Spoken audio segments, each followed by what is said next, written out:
রাতের বেলা বন্ধুরা এই দেখো করেছি একেবারে মাখো মাখো করে ছোলার ডাল। এই দেখো ছোলার ডাল দিয়ে কি দিয়ে খাওয়া হবে জানো, সেটাও তোমাদের দেখাবো। এই দেখো দারুণ। দেখো ছোলার ডালটা হয়ে গেছে, তো ছোলার ডাল হয়ে মানে কমপ্লিট। আর এখানে বসিয়েছি গোবিন্দভোগ চাল দিয়ে পায়েস, আর এই যে গুড় দেখতে পাচ্ছ খেজুর গুড়, আর এখানে দেওয়া হচ্ছে কালারটা। আর ঘুগনি কালারটা দেখ বাবু, এই ঘুগনি না ছোলার ডাল, ছোলার ডাল এই দেখ।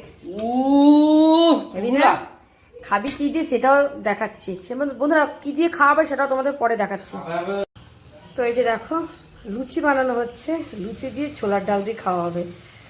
এখানে কিন্তু আমার অলরেডি কতগুলো লুচি ভাজা হয়ে গেছে, আর সব কটা কিন্তু এই দেখো কত সুন্দর ফুলেছে, একেবারে টোবা টোবা হয়ে ফুলেছে। এই দেখো